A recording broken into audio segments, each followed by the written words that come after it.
and welcome to My Counselor Live. Today, we're exploring the unexpected beauty of accountability and why everyone deserves to have this type of relationship in their lives. Before we dive into this intriguing topic, I'm excited to introduce our featured counselor for today. His name is Lane Jordan, and he hails from Kansas City, and he's eager to share his perspective and how he came to appreciate accountability. Lane, do you mind telling us a little bit more about yourself for those who may not know you? Yeah, so Brittany, I really appreciate being able to be here and being able to talk about like the why of accountability. But yeah, like you said, a little bit about myself is I'm here in Kansas City, absolutely love it, enjoying to cheer the Chiefs and everything that Kansas City has on here. But really love being able to work here at MyCounselor.Online and come alongside folks that may be disillusioned with accountability or maybe even push back of why we need accountability, because there's this sense in predominant culture today that we can do it on our own and I don't need anybody else. Absolutely. I felt that before, you could struggle with that. So that's why I'm super excited to share about actually this is a really beautiful gift from God. But anyways, so your article is titled The Why of Accountability. And it's actually the first in a series about accountability, which I'm excited that we get to really dive deep into it. So what inspired you to write this article? Yeah, so the answer of what inspired me to write this article is really the last article that I wrote, and I tried to cover all of accountability in one article, but then I sat down to outline it, and I kind of had to step back and was oh my gosh, I just outlined a book that should be written opposed to just a little short article. And I think what that really told me, that what I didn't even realize about accountability, is there's a lot of myths of accountability, and there's a lot to unpack about how God has designed accountability, why we need it, and how to even go about that.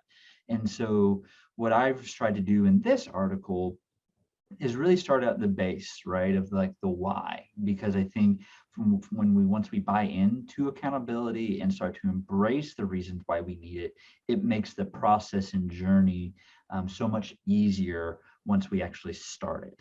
And so this first article is really looking about the why, and then there'll be a series of articles coming to kind of talking about the when we will need accountability, and kind of dissecting the different aspects between accountability partners and the person being accountable, and kind of what involves in that. But we wanted to start with the basis of why we need it and why not. Yeah, no, that totally makes sense. So what kind of audience did you have in mind for your article? Yeah, so I think the ultimate answer is I had myself in mind, because I think even as I kind of touch in the articles, this is something that I struggle with too, because I think there's a lot of times that we come into life and see things in our lives and we think, oh, I'm strong enough, I can be able to do this, but it's really hard to do it on our own. And I also wrote this for people that I just encounter in my life, throughout church and small groups, and even my friends that I encounter and my clients that experience extreme difficulties in life and are really experiencing a lot of distress, but they've been told from the church or other people that they need to do it on their own, or even those people that have experienced accountability in a negative light, where it's just a really poor representation of what God's designed for accountability, where it's the person just saying, you suck, you're a failure, you need to do better. And it feels like this impossible weight they can't lift on their own, and they have this person from high above just not really helping them at all, and just showering insults and not encouraging them at all, which is, I believe, not the way that God designed it. Yeah, no, absolutely. And I really appreciate, in your article, you really touch on what God did intend it for, why we do need it. Do you mind just kind of explaining to the audience why you what you've come to learn about why we actually really do need accountability? Yeah. So if you're around me long enough, you kind of realize I am a theology nerd, and I think and I think that provides the basis of how we do things, right? When we have good theology, we know the actions of why we're doing things. So for me, as I've kind of understood it and looked at accountability, is that God designed us to live in relationships, right? He's wired us for that. We see that in the Garden of Eden, in the first 3 chapters of Genesis, and really seeing the fall really breaking that, when we see Adam and Eve fall to evil, seeing a disillusionment, disenchantment with relationships, right? We see a struggle of that, with ultimately God wanting us to be in relationship with him, right? And so God's wired us for relationships.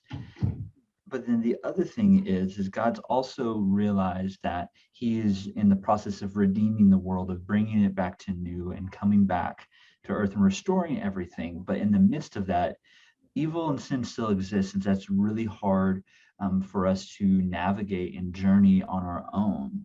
And so he's created us for relationships, but then also gifted us with the church and those around us in our communities, as ways to help us navigate things in our lives that may hinder us from growing closer to each other or growing closer to him. And so he's created accountability and relationships ultimately as a way to reflect how he sees us, as a way to see that he sees us as someone who he loves and deeply cares about and wants to see succeed and grow, but then also as a way for us to come alongside one another and grow closer to God as a community in the midst of really trying times and persecution. Because we even see, like in the book of Hebrews, where the author of Hebrews is encouraging everyone to keep meeting together in the midst of extreme persecution during that time, of really helping us run the race together. And so God created accountability, something to be embraced, to live in relationships open and honestly, because that's how he's designed us in the way that we will ultimately be in heaven when we get there. How do you feel like someone like even recognizes like they might need accountability? Because I feel like, sometimes for me, I'm like, oh, I feel like I have the handle on this. And I feel like society really does try to set up a lot of tools. I know you even talked about like even like screen time. I feel like our phones nowadays are like, oh, well, our phone will keep us accountable. It does all these things. There's even apps for like, or someone who struggles with like pornography. I know there's like internet filters you can put on. So how do you know where someone, like, how does someone make the jump from like, I think I have it under control to like, maybe I need accountability, or how, or is it just like, if you struggle, you just absolutely need accountability? Like, how does that, like some filters that? I think that's a really good question, Brittany. That's a really good question. And I think the answer for me, because I've definitely used all those like screen time limits and things like that. But I think when we're starting to see like this thing of this disruption in our life, that we see this is not a good thing, and we try to take action in it, but it's still like months and months and months and months later of like, it's still here. I haven't really seen any growth. I know this is something that I am trying to work on, but I'm not really seeing any movement, even though I've tried a lot of different things. I think that is something where we need to start assessing kind of people that we can bring into our lives to have accountability with. I think there are certain things that we're able to kind of see, like just make slight adjustments in our lives, whether that's routine changes or things like that, that ultimately work themselves out. But then there's also bigger things where it's too big on our own, and we've even to accomplish on our own. And we've even attempted to try to do it on our own, and it hasn't worked out. I think another example is like when those that we live in relationship like come to us and say, hey, I love you so much, I need you to work on this, right? Like I have a lot of examples like with my wife. I absolutely love my wife, Kristen. She's the one who knows me the best, and she's very good about being able to come to me and say, hey, like, I know this is coming up. Like, for example, we're about to have a kid in a couple months. And so, yeah, like I'm about to be a dad. And so this has brought up a lot of good conversations as we kind of look forward to the future, kind of say, hey, where do I need to grow? Where do you see I need to grow? How can you keep me accountable as we're about to become parents? Right. I think those that live in relationship with us the closest are the ones best to also call us out in love, right? Of saying, hey, I love you so much. I want to help you on this. Like, this needs to change because of these things. But I think it's also important, if someone is calling that person out, is not to just say, you suck, and then to leave. Right. But to say, I love you so much. Let's come together. I want to support you in this. Just as in like when we see like in the Old Testament and even in Joshua, where the Israelites are fighting battles, and then God has instructed Joshua and Moses just to hold their arms up, but they can't do it physically forever. But they needed people to come in alongside them to support their arms. No, that makes a lot of sense. I like how just kind of differentiating like when you need it. So say someone, okay, so I'm at a point, I'm like, I need accountability. In your article, you gave like 3 very practical steps to like start the process. Do you mind just covering those for us? Yeah, so those 3 like steps that I kind of talked about was to like praise God, to embrace relationships, and to assess like what you need, right? And so the first one there, kind of praising God, is to really try to start to get into the mindset of the gratitude that God has given us these things. That God's given us relationships that will ultimately reflect His love and how He views us, but then also feel gratitude towards being able to continue to grow, that this is not where we're at. We don't have to stay stuck, that we can grow closer, and He's provided ways to do that. I think to me that seeing the relationships that I have with people around me that keep me accountable leaves me really thankful that God would give us like a means of grace with those around us, and that He cares about us enough to give us resources and relationships to continue to grow, because it's not something that He had to do, but He chose to. That's really good. I love how you like start with the gratitude part, because I think sometimes, and I think you touched on it a little bit in your article, we can view accountability as like, oh, like that's uncomfortable. I don't want to share that I have a problem. I don't want to share that I couldn't fix the problem. But really, it's like God never viewed it as like you talked about, like a condemnation relationship, but really like a helping one. And I think your example too, like you talked about like Gandalf and Bilbo, or was it Bilbo? Yeah, it's like, Bilbo. I was like cracking up. I'm like, that's totally true. I don't know if you want to share what that was. So like, I'm like, oh, it was a really good perspective, maybe for someone who's not maybe as biblically like aware too. I definitely realize this. Like, there's times maybe I lean too much theologically and miss kind of translating it into everyday life sometimes. But I think like you hit on 2 different things, is like the way that God's designed like accountability is really the heart that He has for us, right? And that's the way that accountability was He intended it to be, is like of someone just wanting us to come into Him and provide comfort and care and support, right? I think a book that does a really good job of this is Gentle and Lowly by Dane Ortland, like really showing how God really sees us. And that heart is the heart that we want to have in accountability, right? And then we even see that displayed in Lord of the Rings when we see Tolkien like really display a lot of like theologically based themes here, especially in the Fellowship of the Ring. Almost got my books all mixed up there. That's right. But the Fellowship of the Ring, where Bilbo has been given the ring of power and he knows that it's time to give it up, but he's not ready to. This thing has been with him for years and years and years, and Gandalf knows he has this too, and they have talked about what's appropriate and what's helpful. But even as Bilbo is about to take off on this epic journey where he's ultimately going to retire and find rest, he can't let go of the ring. And Gandalf, as Tolkien describes, like gets very big and aggressive almost, of saying, no, this is not okay. This is not going to be helpful for you. But then he shrinks back down as saying, I don't want to be there, but I want to be here to help you. Yeah. Right? The reasons why I'm calling you out and like confronting you on this is not because I hate you or I don't want what's good for you, but it's because I want what's best.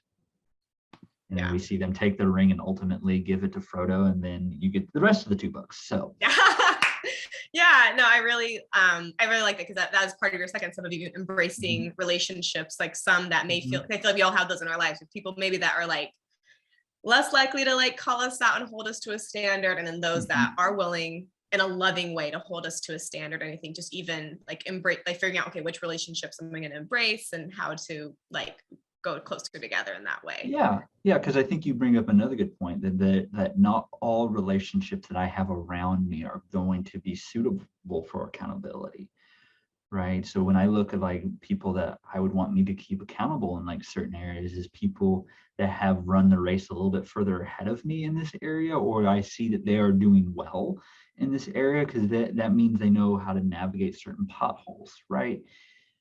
But then there's also people that are ultimately unsafe. I think one of the biggest keys here for accountability is to make sure the person that you want to start embracing relationship with is ultimately a safe person, that they can hold this stuff with you, because this is vulnerable stuff that you're facing. So we want them to be able to come together, have the knowledge, right, to be able to help you, but then also be a safe person. And that not all people are going to be that. My heart really is grieved with that not everybody can hold those things, but I'm also thankful that God's provided some of those people around. And it takes some time to be able to just even look at like my friend group and see, okay, this person might be helpful, this person may not. What final piece of advice would you give to someone who is like, they realize I don't have any accountability in my life? Like, what's your final piece of advice for getting them started? Yeah, so my first like word is like encouragement. This is a good thing. You may not have ever been able to experience accountability in this way, but the way that I've been able to experience accountability through those people that God's placed in my life, and even through Him, is one that of love and encouragement and support. And through that, I've seen a lot of success. So just because you've maybe experienced accountability in ways that have not been helpful doesn't mean that it always has to be that way. And then also a challenge is like, if you are seeing things and are trying to do it on your own, the ultimate answer is like, it's not going to go well. You're going to keep bashing your head. You're going to keep tripping up, and you're going to be in the same spot that you were before, if not even in a worse spot. And so my challenge for you is, you can't do it on your own. God never designed you to do it on your own. Seek out those that can help you and ultimately turn to Him. Awesome. Well, Lane, thanks so much for exploring that and kind of taking away some of the, like you talked about, like in the very beginning, like, oh, like, ew, accountability, is that great? But really just bringing it back to God, bringing it back to like what the beauty is in that. So we're actually going to transition to our trending topic. This week, we're exploring occupational burnout, which I know, especially after 2020 and the pandemic and everything, different occupations have experienced extreme burnout. But I will let you explain it. So what is occupational burnout? Yeah. So I love this topic. I think it's an important one to talk about, because I think, again, like we even talked about earlier, and accountability plays into burnout as well, that culture tells us that the ones who work the hardest are the best off, right? But in often cases, that's not it. And so it often leads to burnout when we work so hard that we can't do anymore. And so a good definition, like a working definition of burnout, is like a state of physical or emotional exhaustion that involves a sense of reduced accomplishment or lack of personal identity. And so what that I'm going to break that down a little bit. And so what that means is like, man, if you're tired, if you don't want to go to work, if you're like, and you're also seeing like your numbers or your productivity start to shift, and you're becoming disillusioned like with your job, or even wonder like, is this all that there is, right? You're probably experiencing some form of occupational burnout, or just burnout in general. And so that's really marked by like exhaustion, cynicism, even at work, lack of control, lack of productivity, even like trouble sleeping or headaches and things like that of that nature. I've seen it get so bad that even panic attacks start happening is another sign of that. You can also see it in like your relationships at home, when there's disruption and tension, even on your relationships with your kids or your spouse or your loved ones. That might be a root of burnout as well. Or even just a disillusionment with work. It's like, why am I here? What am I doing? Those are kind of symptoms of occupational burnout. Man, so if someone's been doing maybe this their whole lives, or they started something new and like they kind of feel like that's all they are trained to do, like, is there anything they can do to help with occupational burnout, or like like what's those steps then once you realize like, dang it, I'm like at this point and I don't know how to get back up from here? Yeah, yeah. So there's kind of two levels here, right? I Okay. think one is there's definitely some quick like techniques and things that you can do to kind of get yourself back up on the horse. Okay. Then there's also another like level of you evaluating like, is this what I want to do, right? Okay. Am I going to be in places or not? But I think what's helpful to be able to get to that first step to get back up on the horse, get ourselves to a healthy spot to before we really evaluate the major life decisions here. And kind of the ways that we do that is to set good boundaries. Okay. I want to encourage people to talk to your boss saying, hey, man, this is where I'm at. Like I'm experiencing all of these things.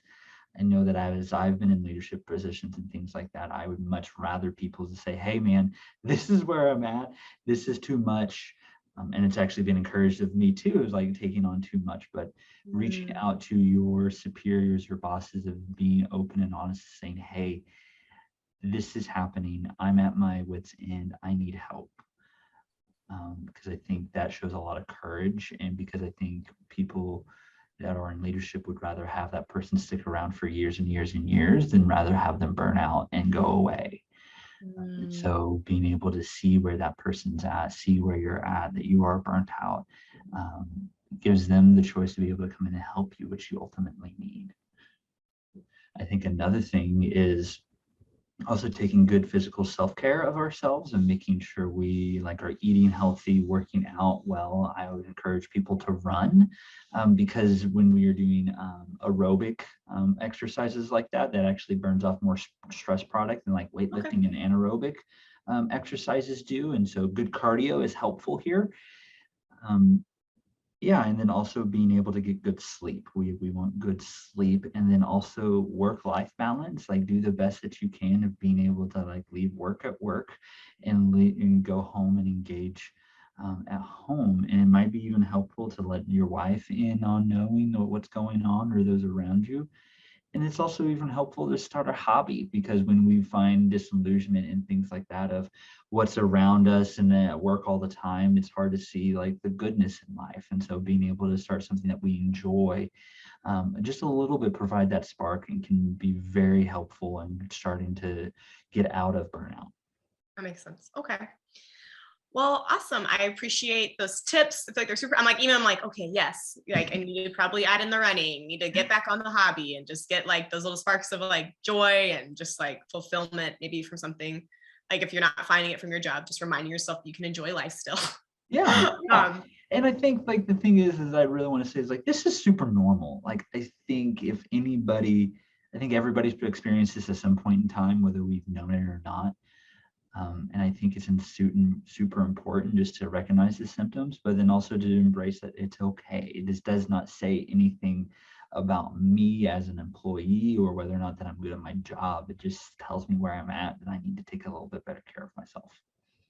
No, that makes sense. Even now, so I like I do this and another side job, but primarily I'm a stay-at-home mom. And even just thinking about that, I'm like, I feel like stay-at-home moms definitely can sometimes feel like that burnout and not realize maybe they're burnt out, but it's just constantly giving. There's no superior to like take it to. But I think, I was just like, oh, like those tips are just really helpful though, even to like realize and set boundaries of like communicating with your spouse, like, okay, like I really need to like do some things to take care of me, to remind myself of even who I am outside of that. So I know that's not where the topic was, but that's just what I was thinking about. That's okay. That's okay. I think it also like kind of brings up this tension of where I think culture tells us a lot is that we don't want to be a squeaky wheel, right?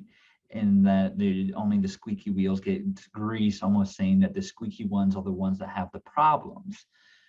I think that's off. I think that we need to be able to embrace that. Like if we don't tell people, they don't know how to help. And we end up broken and in the hospital or even angry, snapping at them, and they don't know why. And so it takes a lot of courage to be able to say, hey, this is where I'm at, and say, can you help me? And generally, if the person really cares about you, you'll be met with like, let's figure this out together. And that's where the accountability piece comes in. I was like, all the way back to the it's all going together. Awesome. All right. Well, we're actually going to transition to the last part of our show. One of the parts I actually really love is our viewer Q&A. So these are questions submitted by viewers just like you, the listeners. We really love hearing what you're curious about and want to help you as best we can. If you want to submit questions, you can go to MyCounselor.Online/ask. And all questions are always kept anonymous, so no one can trace this back to you.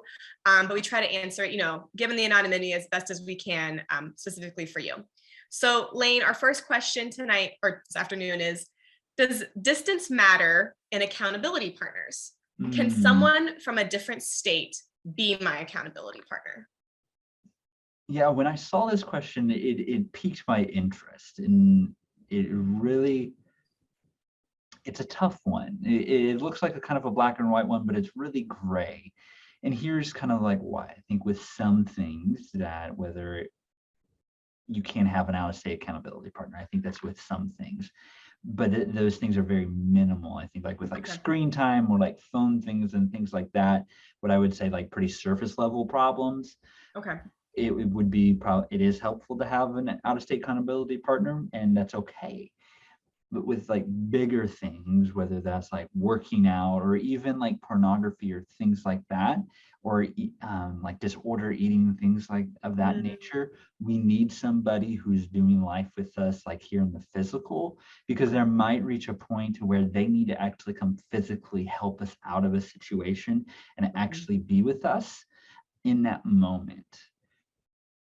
Right. And because sometimes these things are too big on our own and it's really hard.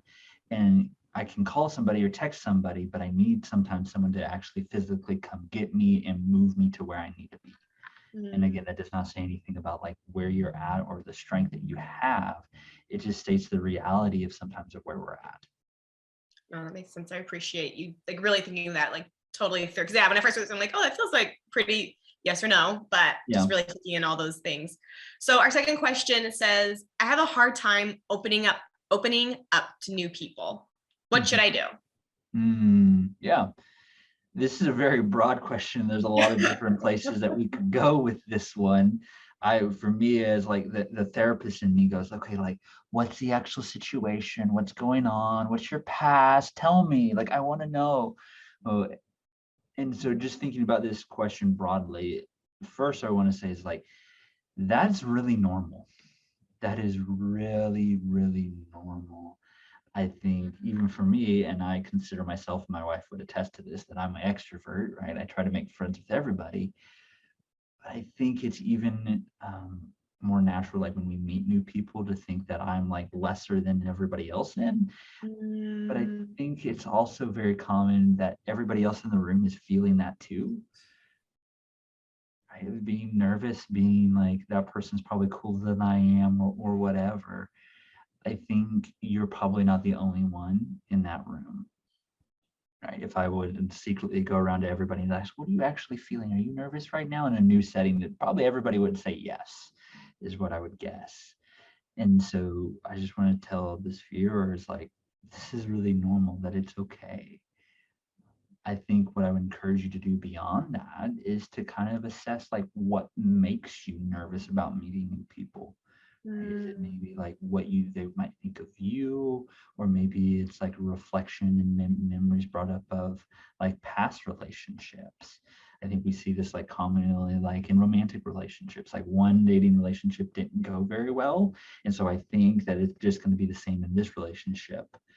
And so my encouragement for you, if you're noticing those things, I would encourage you to seek out some help in those areas, especially if there's like some past relationship traumas and things like that. Like go get a counselor, or even start journaling about like what it's like for you to even start meeting new people. And that'll kind of give you a good like survey of where you're at and what you might need to do to see further in. And then another like just surface level, practical level is, if it's available to you, ask someone to go with you. Ask someone who you find that's safe, or even knows the people that you're going in with, or bring someone like me who's an extrovert. That's what my wife tends to do. She's like, okay, we're going to go to this new area, you talk. And I go, okay, I will. bring someone who you feel safe with, because even just them being there will regulate your own anxiety and help you engage. Because what happens is when we feel anxiety, our body interprets that new situation as a situation to like fight, flight, or freeze. Right. And so our heart rate goes up, our anxiety goes through the roof, and we lose control of like reality sometimes. Like our focus gets really narrow, and it's hard to even navigate and see what's actually happening because we're out of control a little bit. Dan Siegel would call this flipping our lids, right? We're out of integration. I mean, Brittany, you know what flipping a lid looks like with a little toddler, but in reality, we still flip our lids when we're much, much older, and being able to see like, oh no, I'm nervous about meeting people. I don't know what to do. And we stammer over our words. We say things like, I regret that immediately. And so, but that's really normal. And that's what's happening inside of you. Just like a little 2-year-old or 4-year-old's like freaking out. And internally, you're keeping a good face, but internally, you're freaking out too. And so it's helpful to bring someone that is just a presence that we know that's safe, that they're still going to love and appreciate me, even when we walk out of this situation, that to help regulate and navigate some of that.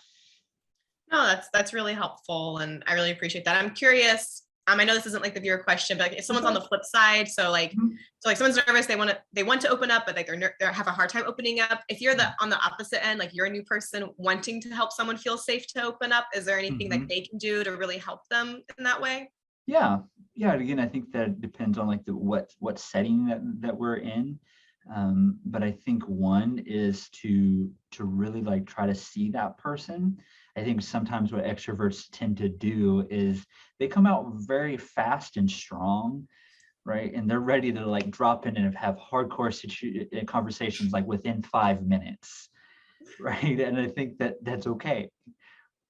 God's made you that way, but sometimes that can be too forceful, and it makes us want to like, it makes the other person like shrink back almost. So if you're getting the sense of you're pushing too far, rein it back just a little bit and just stand in the space between and be able to be warm and inviting, but then also like relatable. And for me, one of the biggest keys that I've kind of tried to like help myself with is trying to be when we think of things and topics of when in conversations, is not to be an A plus like in knowledge base in any one conversation, but to be a B in a lot of different areas. Because introverts or people in new situations feel more comfortable with what they know, right? And so if you can just get a little bit and being able to be relatable in that conversation and say, tell me more about this, it lowers their anxiety of being more comfortable and knowledgeable about this thing they really enjoy, whether it's their hobbies or their work or even their life, and it helps them open up a little bit more. So if we get this sense that we come out too fast, slow down just a little bit. Not everyone's like you, and that's okay. But then also be able to try to be relatable, try to get into the world and understand it. And then they'll start opening up a little bit over time. Awesome. Well, Lane, thank you so much for sitting down and just sharing like your insight with us and your love of theology and just really bringing it into the mental health community. I feel so grateful for you just taking the time to do this. And to everyone who joined us today, we are so grateful for you. We love getting to share with you what we're learning over here at MCO and what we want to be able to help, like the variety of things that we can help you with and what we're passionate about. If you have any questions, either from this episode or just about your own mental health journey in general, you can submit them to MyCounselor.Online/ask. And if you haven't already done so, be sure to subscribe to our channels. We're on Facebook at Love My Counselor. On Instagram, our handle is also Love My Counselor. And on YouTube, you can find us if you search MyCounselor.Online Christian Counseling. Thank you so much for joining us, and we'll see you next week for another episode of My Counselor Live.